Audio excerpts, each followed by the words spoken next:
I stared at the hospital bill in my hands, the numbers blurring through my tears. $175,000 for emergency surgery. Another $85,000 for ongoing treatment. The tumor they'd found was operable, but time was running out. I had 3 months, maybe 4, to find the money. "Don't worry," my mother had said when the diagnosis first came. "We have your medical fund. We've been saving since you were born. Everything will be fine." That was before Olivia's dream wedding took priority.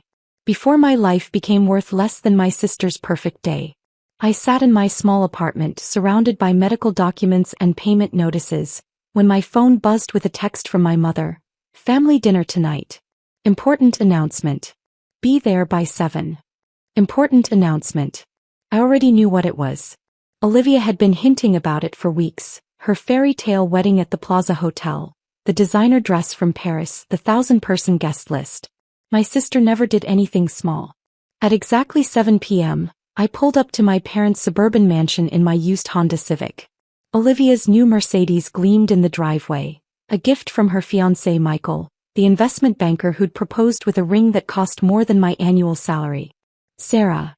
Olivia squealed the moment I walked in, waving her left hand so the massive diamond caught the light. "Isn't it gorgeous?"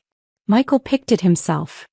I forced a smile, trying to ignore the dull ache in my side where the tumor pressed against my ribs. "Beautiful. Congratulations again." My mother appeared from the kitchen, perfect as always in her designer outfit. "Sarah, you look pale. Are you eating properly?" "I'm fine," I lied. The truth was, I'd been skipping meals to save money for medical bills. Just tired from work. "Still at that little accounting firm?" Olivia wrinkled her nose. "You should let Michael recommend you for a position at his bank.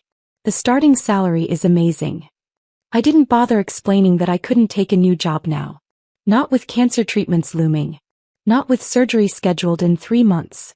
Surgery I still couldn't pay for. My father joined us, carrying a bottle of expensive champagne. "Everyone to the dining room. We have big news to celebrate." The dining room table was set with the fine china, crystal glasses sparkling under the chandelier light. As we sat down, I noticed an unusual thickness to the air, a tension beneath the celebration. "Before we begin," my father announced, popping the champagne cork, "Olivia has something to share." Olivia stood up, practically bouncing with excitement. "Michael and I set a date. We're getting married in 6 weeks. 6 weeks. I blinked. "That's soon." "The Plaza had a cancellation," she explained rapidly. "It's perfect timing. Everything's already planned, the flowers, the band, the catering. It's going to be the wedding of the year." My mother beamed.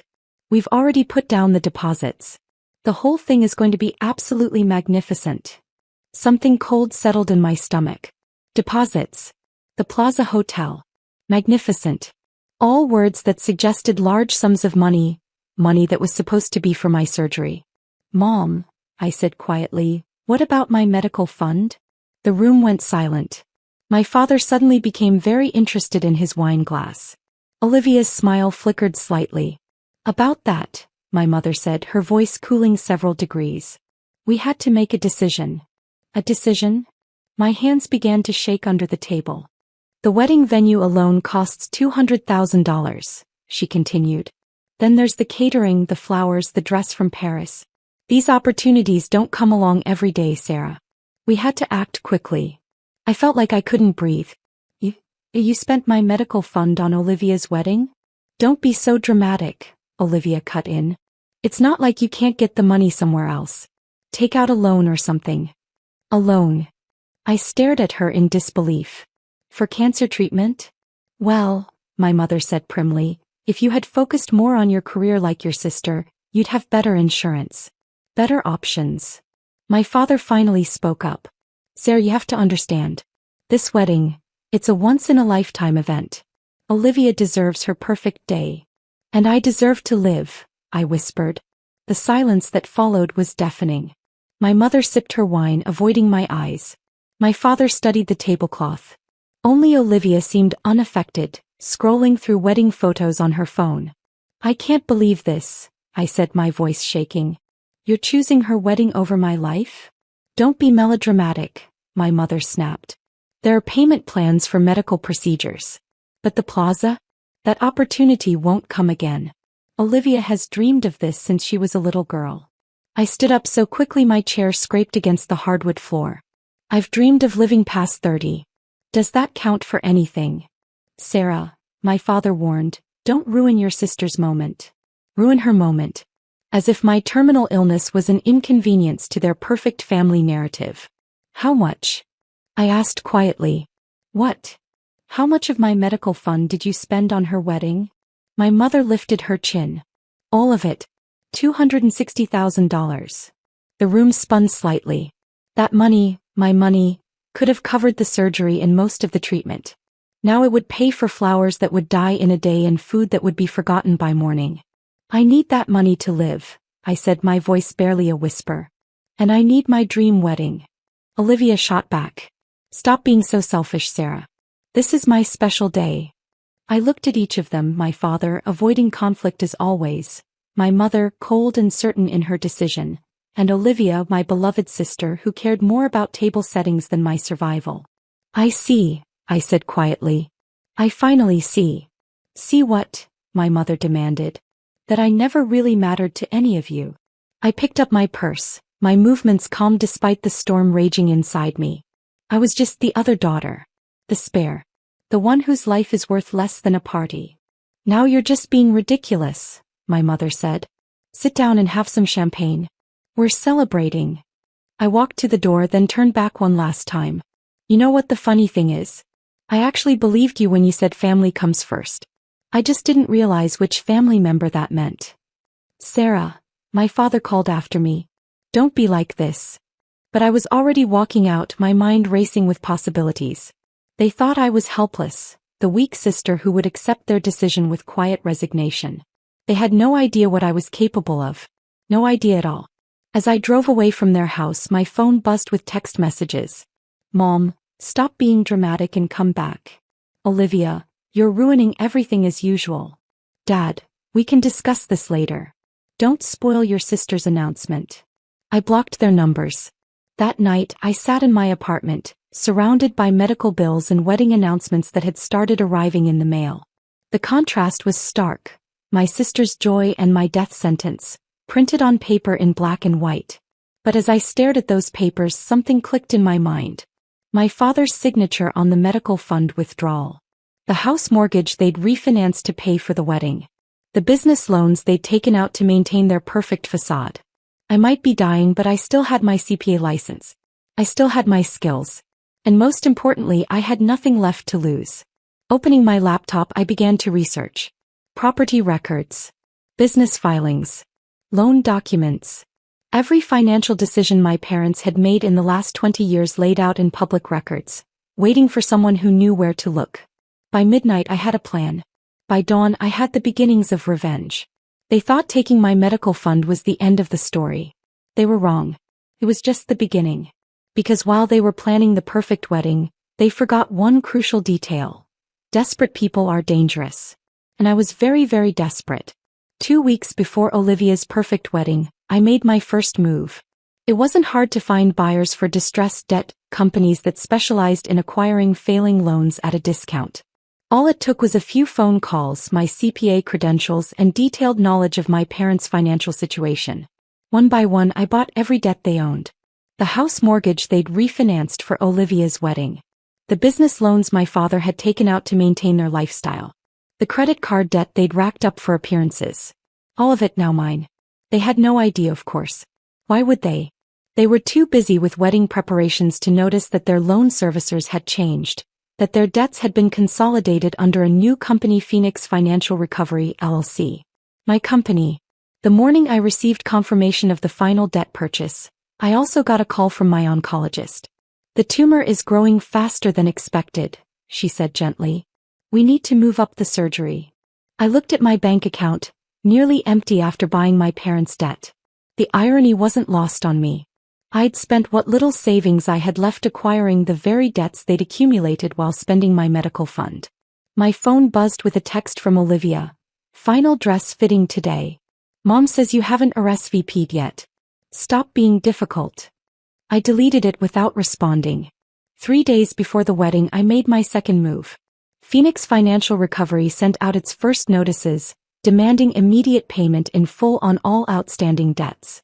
My father's business loans. My mother's credit cards. The house mortgage. The calls started within hours. Sarah. My father's voice was panicked. Something's wrong with our loans. They're demanding immediate payment. All of them. I sat in my small home office, surrounded by medical bills and loan documents. How much do they want? Everything. $1.2 million by the end of the week or they'll foreclose. This has to be a mistake. The wedding is in 3 days. Funny how quickly things can change, isn't it? I kept my voice neutral. One day you think everything's secure, the next it's all falling apart. There was a pause. Sarah, what did you do? Check the name of the company making the demands, Dad. Phoenix Financial Recovery. I chose it specially, like the phoenix rising from the ashes. Appropriate, don't you think? You bought our debt? His voice cracked. Why? Why? I laughed, but there was no humor in it. Maybe because you spent my literal life savings on Olivia's wedding. Maybe because you chose flower arrangements over your daughter's survival. We can explain, Dash. No need, I cut him off. The terms are clear. Full payment by Friday or I start foreclosure proceedings. On everything. That's impossible. We don't have that kind of money. The wedding, Dash. The wedding. I felt a cold smile spread across my face. I guess Olivia will have to scale back her perfect day. Shame about those non-refundable deposits. He tried bargaining, then begging, then threatening. I hung up. My mother called next, then Olivia. I blocked their numbers. The day before the wedding, I walked into my oncologist's office with a cashier's check. I'd like to schedule that surgery now. She looked surprised. You have the funds? Yes, I smiled. A loan came through. That evening my father showed up at my apartment. He looked older than I'd ever seen him, his perfect suit wrinkled, his face haggard.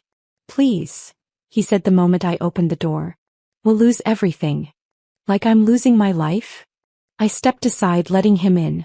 How's the wedding planning going? He sank onto my couch, head in his hands. Olivia's hysterical.